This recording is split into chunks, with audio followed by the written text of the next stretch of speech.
Parece que el Barcelona va a traicionar a Florentino Pérez con el tema de la Superliga, lo cual te invita a pensar que a lo mejor los últimos movimientos del Real Madrid en el caso de Negreira son porque Florentino Pérez ya sabía que iba a recibir una puñalada. En el propio Barça o el entorno Barça siguen celebrando la derrota contra el PSG.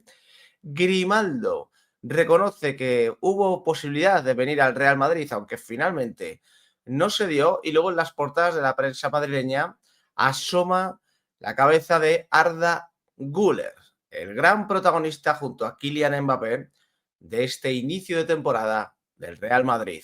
A las portadas.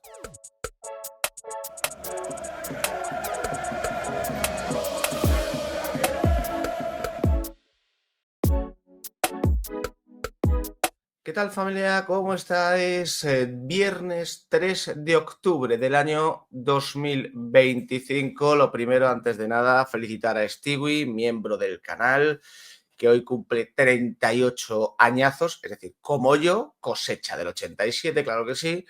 Y bueno, pues encima, bien, cumple un viernes, tiene el fin de semana para celebrarlo, tal, me parece correctísimo. Además, en este canal nos gusta eso de felicitar los cumpleaños. O sea, a vosotros os hace ilusión, a mí no me cuesta absolutamente nada, así que, querido Stewie, gracias por el apoyo y felicidades por tu cumpleaños. Por cierto, hoy vuelve el charlando con suscriptores y lo hace con una mujer. Hacía mucho tiempo que no se sentaba una mujer en el charlando con suscriptores. Camila, Chile, creo que quedó una charla muy interesante.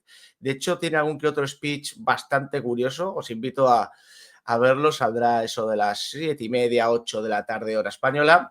Pero ahora tenemos muchas cosas de que hablar en este análisis de portadas. Tiene pinta de que Joan Laporta va a traicionar o ya ha traicionado a Florentino Pérez, y con esto puede haber ahora un efecto dominó que queremos ver, o que yo quiero ver, vamos, dónde acaba. Lo de que Laporta te iba a traicionar, querido Florentino, es algo que yo entiendo que veíamos todos menos el presidente del Real Madrid. La de veces que habremos dicho en este canal, yo con los vídeos y vosotros con los comentarios, porque aquí creo que ha sido casi unánime, la de veces que habremos dicho, no puedes ir con el Barça de la mano para absolutamente nada porque te van a pegar una puñalada en cualquier momento, pues repito, ha sido tantas veces que ya he perdido la cuenta. Lo digo porque ayer en la cadena SER en Cataluña, que suele manejar muy buena información de las cosas realmente importantes del Barça, ya empezaron a soltar que el Barça se baja del tren de la Superliga, que las relaciones con la UEFA han mejorado mucho y que el Barça entiende que ese proyecto ya no le interesa. Es verdad que el proyecto de la Superliga ya parece que está muerto, que ha quedado, bueno, pues para ganar alguna que otra batalla judicial y conseguir que la UEFA flexibilice ciertas normas y que los clubes ganen algo más de dinero, pero con este movimiento, Laporta, si la cadena SER está en lo cierto, lo que busca es el acercamiento definitivo a la UEFA y dejar solo a Florentino Pérez, bueno, pues en un proyecto como el de la Superliga, que fue al principio, que se intuía tan revolucionario y que de hecho siempre he tenido la sensación de que Florentino Pérez lo gestionó mal porque fue el único que dio la cara en todo momento. Florentino Pérez fue el que dio la cara, Florentino Pérez fue el que le puso el verbo a todo, Florentino Pérez fue el que hizo la presentación aquella ridícula en el Chiringuito, y al final Florentino Pérez es el que más se ha expuesto durante estos años.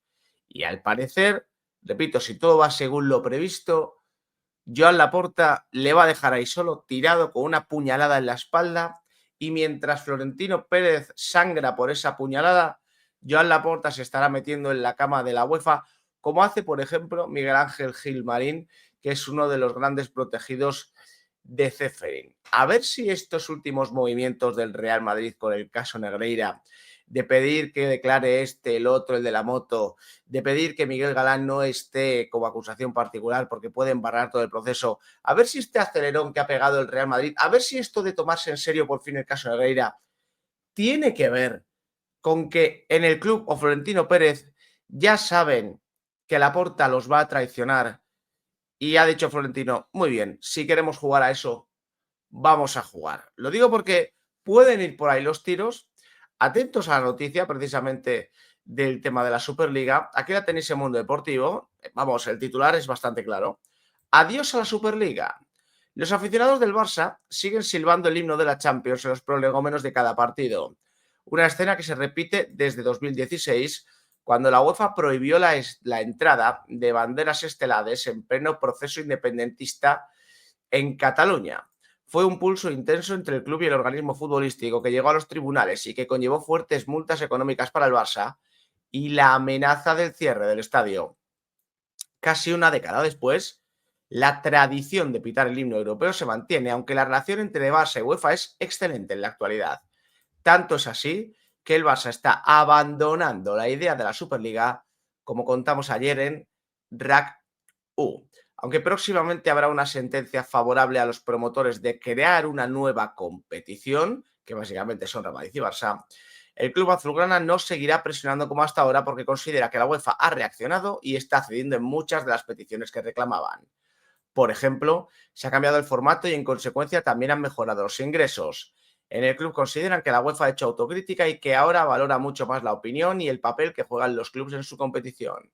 Las relaciones son tan buenas que el Barça está a la espera de poder abrir el Spotify Camp Nou con 45.000 espectadores para pedirle a UEFA una excepción en su normativa y poder cambiar de estadio durante la primera fase de la Champions. En el club creen que no se infringiría el espíritu final de la norma, que lo prohíbe, ya que no sacarían ningún beneficio ni deportivo ni económico con el cambio de estadio. Por cierto, otra imagen que refuerza esta buena sintonía es la presencia del presidente de la UEFA, Alexander Ceferin, el pasado miércoles en el palco de Montjuic viendo el partido contra el PSG. No sé si los pitos del himno de la Champions le hicieron mucha gracia, pero le queda un consuelo. El Barça está hoy más cerca de la UEFA que de la Superliga. Bueno, dicen aquí que fue en RACU cuando lo dijeron. Yo pensaba que era la cadena SER, en realidad me da igual. Eso es lo de menos. Pero aquí ya habéis visto cómo te lo está moldeando ya, ¿no? El Barça ya entiende que la UEFA ha flexibilizado, que ha reaccionado, que ha hecho autocríticas, sí, lo que queráis. Lo que queráis, pero tiene pinta de ser una traición a Florentino Pérez que, oye, en este sentido, si al Tito le sirve para aprender, bienvenido sea. No puedes ir, repito, con Joan Laporta de la mano, con el Barça de la mano, en absolutamente nada. Porque esta gente ya ha demostrado, y te lo demostró con pagos a un vicepresidente arbitral, que van a ir a por ti en cuanto puedan. Y que estos sí que si te tienen algún día arrodillado y bajan el dedo y bajan el pulgar, estos ejecutan, ¿eh? Estos no dudan, metafóricamente, porque a mí se va a venir alguno y va a decir, ya estás llamando asesinos. Yo no estoy llamando a nadie. ¡Qué control de la niña mal! ¡Qué auténtica barbaridad! Mira cómo toca esa pelota, Carlos Martínez. Entonces, el tema es, ¿cómo puedo mezclar la chorrada con algo tan serio? Pues porque este canal es eso, amigos. Este canal es eso y se basa en eso. El tema es que me da a mí que esto puede marcar un antes y un después en las relaciones entre Florentino Pérez y Joan Laporta, en las relaciones entre Real Madrid y Fútbol Club Barcelona, porque luego ellos tienen sus negocios más allá del tema de la Superliga, tal, negocios con capital extranjero, etcétera, etcétera. Pero claro, si Florentino Pérez ve que en algo tan importante a nivel estructural como la Superliga, Joan Laporta ya le ha pegado una puñalada, a lo mejor ya el camino no lo quieren hacer juntos. Y que el camino no lo quieran hacer juntos también puede ser sinónimo de vamos a ir con todo en el caso Negreira para mandaros a primera red o a donde os corresponda. Que a mí particularmente me haría mucha ilusión. Portadas de la prensa madrileña. Diario AS. Asistente de lujo. Güler y Mbappé forman una sociedad letal en el Real Madrid. El turco ya ha dado 4 asistencias al francés. Entre los dos han marcado 16 goles, el 70% de todo el equipo. Arriba a la derecha, Julián está imparable. El delantero rojiblanco suma 3 goles más, 36, que Joao Félix en la mitad de partidos. También supera los 34 de Luis Suárez y ofrece un rendimiento similar al de Haaland en el Manchester City. Nos cuentan que hoy se abre la octava jornada de liga con un espectacular, o sea, es una Getafe a las 9 de la noche. Abajo, la noche más dura de Flick. El PSG desarbola el sistema del alemán por primera vez desde su llegada al banquillo. En la Europa League, Lo Celso es suficiente. El argentino marca y guía la victoria bética, que venció por 0-2. El Celta gana 3-1 al PAOK y dicen Aspas pone la magia. El delantero lidera la remontada en Balaidos. En la Euroliga de baloncesto, este sí es el Real Madrid. Los blancos vengan la derrota del año pasado y se imponen 89-77 a Olympiacos. Y en la Conference League, el Rayo Vallecano se estrena con triunfo en la fase liga ante el Skendilla, o como se diga, por 2-0. Y en el diario Marca, con ellos llegó la revolución. Franco Mastantuono y Arda Güler lideran el plan B del Real Madrid. La meritocracia amenaza el estatus de algunos intocables. Ceballos, Rodrigo, Ibrahim se suman a los planes de Xavi Alonso. A la derecha, plácido retorno del Rayo a Europa, que ganó 2-0 en la Conference. Triunfos de Betis y Celta en la Europa League. Arriba, el Roig Arena alza el telón. La nueva casa del Valencia Basket se estrena en Euroliga ante la Virtus. Ezón ya lidera un triunfo de mérito del Real Madrid ante Olympiacos. Abajo de la COPE, busca lateral derecho, hoy lista de la selección para los próximos partidos en el parón FIFA. Giuliano Simeone, blindaje en marcha. El Atlético trabaja para atar al argentino hasta 2030.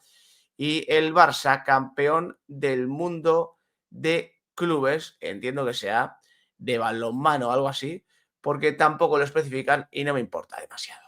Bueno, pues ahí tenéis las portadas de la prensa madrileña, en las que estoy hoy, creo que bien, porque hablamos de fútbol, hablamos de, bueno, pues de una figura como la de Arda Güler, luego añadimos en Marca también la figura de Mastantuono.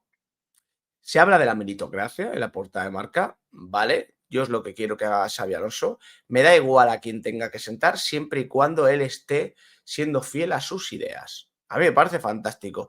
Yo repito, lo he dicho muchas veces, yo soy del Real Madrid, yo no soy de ningún jugador. Entonces, si algún día tiene que sentar al jugador que me gusta, que lo siente. Pero siempre y cuando porque él es fiel a sus ideas. ¿Esto qué quiere decir? Que el otro día cuando sienta a Arda Güler en el minuto 60 por mantener a Bellingham, Xabi Alonso no está siendo fiel a sus ideas, está siendo político.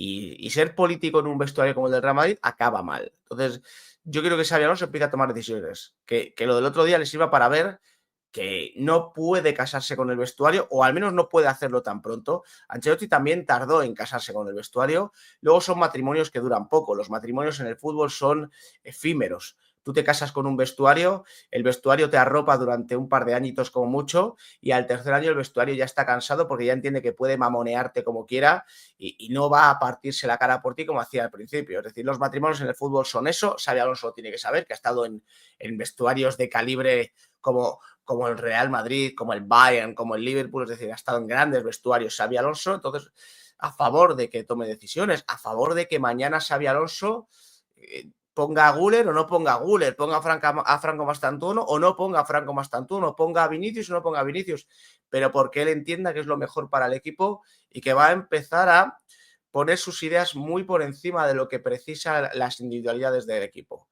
Que le da absolutamente igual que uno quiera jugar en un lado, el otro en otro, que uno se sienta más como tal.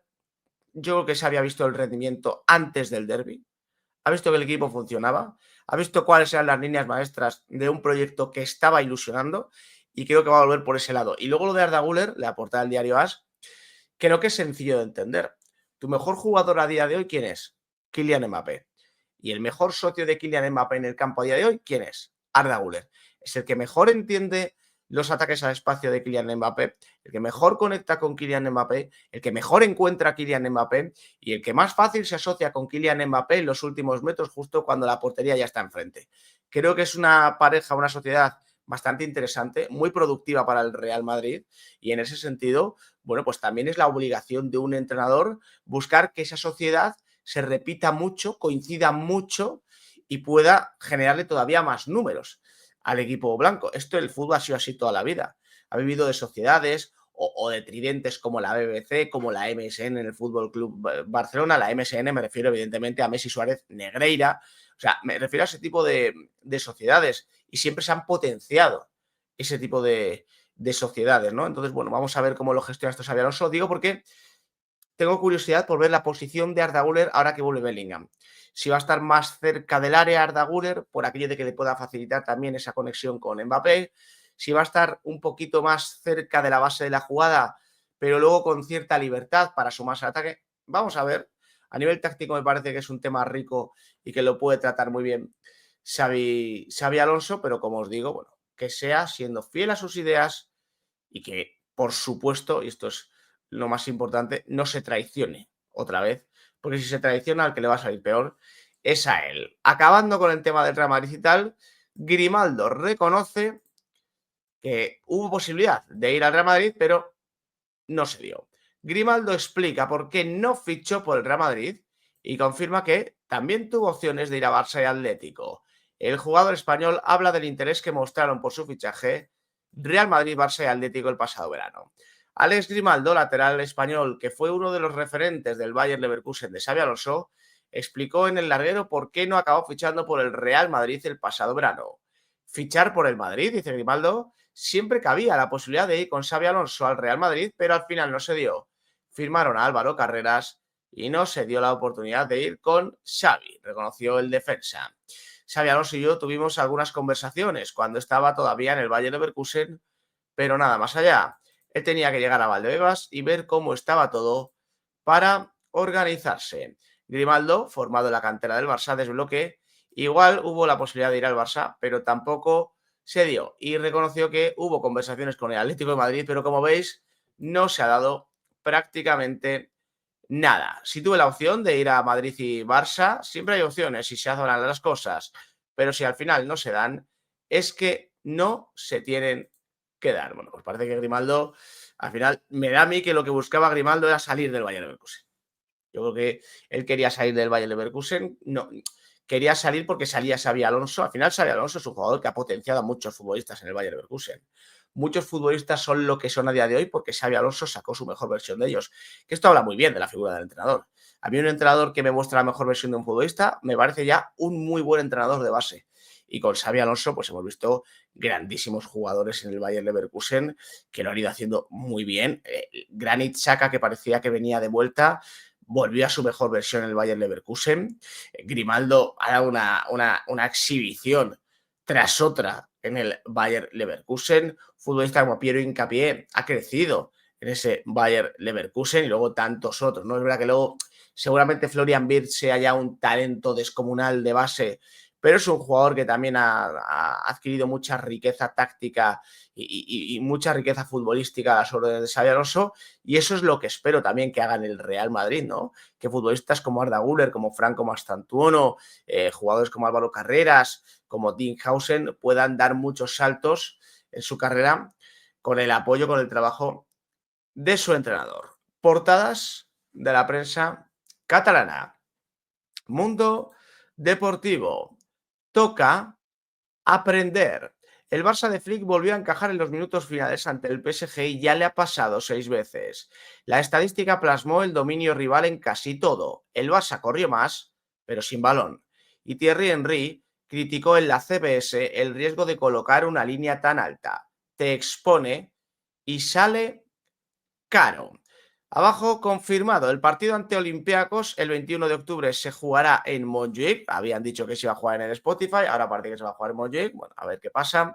El club planifica firmar la renovación de Frenkie de Jong a mediados de este mes de octubre. En Europa, pleno de triunfos españoles para Betis, Celta y Rayo Vallecano. El Barça gana el Mundial de Clubes tras 2 prórrogas, 30-31 al Veszprém. Repito que creo que es balonmano. Y en básquet, Panathinaikos Barça a las 8:15 de la tarde.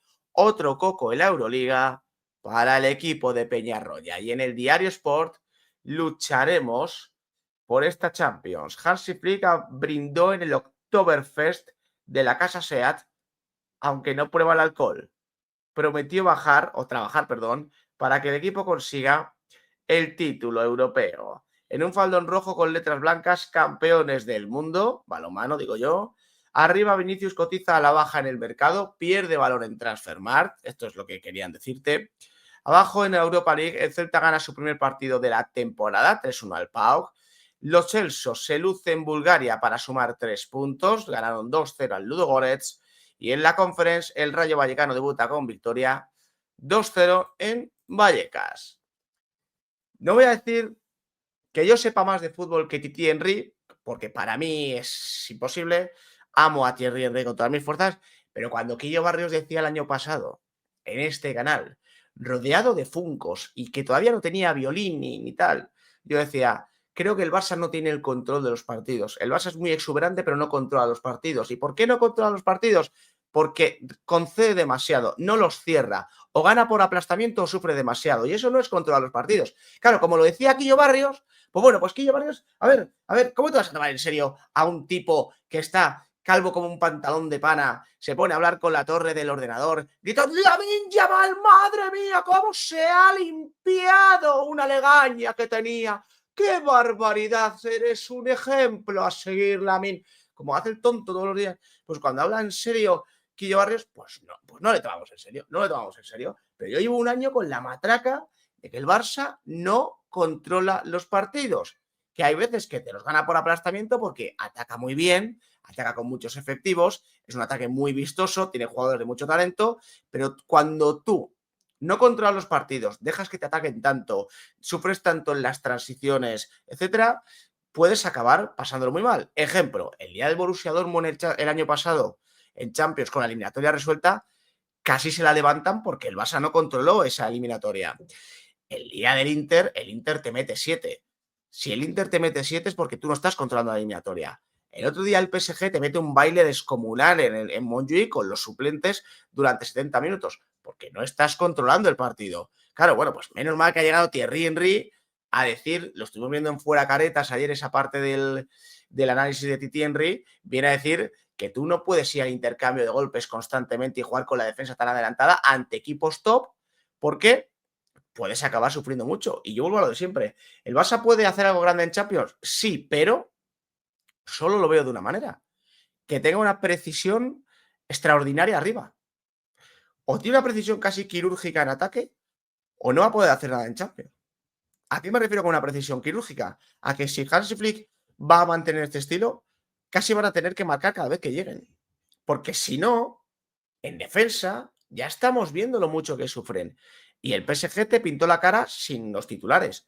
Pero claro, si te toca el PSG otra vez en cuartos, te toca un Bayern, te toca un Liverpool, te toca incluso un Arsenal que a lo mejor es menos exuberante en ataque, pero que está muy bien trabajado, es posible que no la cuentes. Pero bueno, está bien que lo diga Titi Henry, está bien que Hansi Flick prometa que van a trabajar para traer la Champions tal, pero lo que está mejor es este artículo del director de Mundo Deportivo. La mejor derrota. Esto ha salido en el día de hoy. Caer ante el PSG en casa a estas alturas de la temporada no es importante. La derrota del Barça en Champions debe ser entendida como una oportunidad, no como una decepción. Un gol en el último minuto fue la única diferencia en el marcador ante el campeón de Europa, lo que va a llevar un proceso de reflexión en el equipo blaugrana que le va a servir para competir mucho mejor cuando la temporada avance. El momento es perfecto para corregir errores y para bajar expectativas, especialmente altas al inicio de esta campaña. El Barça del primer año de Flick fue muy humilde, sí, humildísimo, humildísimo. Trabajó todos los partidos para ganar y logró unos excelentes resultados que solo se pueden repetir si se mejora el nivel de rendimiento, no si se iguala solo. El club blaugrana tiene en su mano la posibilidad de aprender del encuentro ante el PSG. Sobre todo mirar de corregir esos finales que en 6 ocasiones han llevado al equipo del técnico alemán a caer derrotado en los últimos minutos. La necesidad de pausa en ese tramo del encuentro y de aplicar oficio, como se hizo por ejemplo ante Newcastle, es básico para llevar a buen término la temporada. La diferencia entre los laterales del PSG y del Barça es notoria y se hace patente en el sentido de que Luis Enrique hace girar mucho al equipo por la fuerza de las bandas con Mendes y Hakimi como hombres claves del inicio de la ofensiva y de la velocidad del bloque. El Barça corrió más que el PSG y perdió la posesión. Llegó a los minutos finales sin la frescura del cuadro francés. Por eso se puede revertir la derrota y convertirla en un punto de lanzamiento de mejora en cuestiones que el equipo todavía tiene, o no tiene, mejor dicho, adaptadas. Flick ha demostrado que posee mano izquierda y firmeza suficiente para liderar un vestuario de excelentes jugadores, a los que ha tratado de colocar el colectivo por encima de cualquier otra idea. hay que insistir en ideas que todavía no han sido asumidas. Ahí está su reto. Y llega en el mejor momento de la temporada. Llega en el mejor momento de la temporada porque ahora el calendario es muy amable para el Barça. Muy amable. Tiene un clásico dentro de un mes, pero en Champions ahora sí tiene un calendario muy de conference, Olympiacos, no sé qué tal. Hay algún outsider como el Chelsea ahí en esta Bridge, ya está. Por eso tal. O sea, al Barça lo va a volver a medir como el año pasado el partido grande de turno en Europa. Porque en España se paseará, básicamente porque ha comprado el estamento arbitral pagando al vicepresidente de los árbitros, entonces se va a pasear, no hay ninguna duda de ello. Pero otra vez pierden un partido, macho. Lo pierden el miércoles, ¿eh? Y 2 días después siguen, no cualquiera, sino el director de uno de los medios de comunicación más importantes de Cataluña, contándote la milonga de, no, la derrota es buena, la derrota sirve para aprender. Siempre vuelven silbando. Es que son increíbles. Son los mejores, siempre silban. Que les mete 3 el Bayern, ya, pero tuvimos la pelota. Que les mete 7 el Inter en una eliminatoria, ya, pero qué cerca estuvimos de ganar.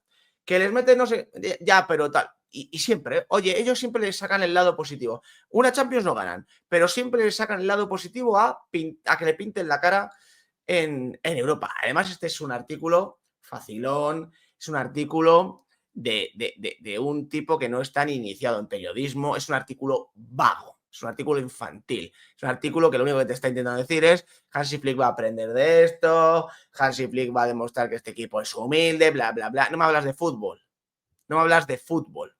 Habla de fútbol a la gente. Eres el director de un medio de comunicación deportivo. Háblale de fútbol a la gente. Intenta explicar a la gente por qué el Barça el otro día pierde. Porque no fue por un tema físico y no fue por un tema de humildad.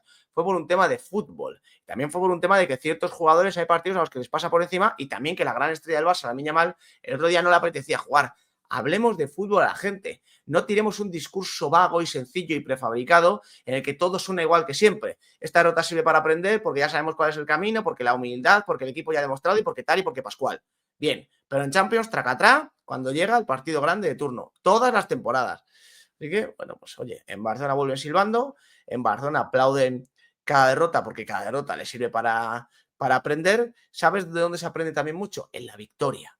Las derrotas hay algunas que pueden servir para aprender, pero en las victorias aprendes una barbaridad porque has demostrado ser el mejor de todos y ya te sabes el camino. Gracias por acompañarme. Nos vemos en el siguiente.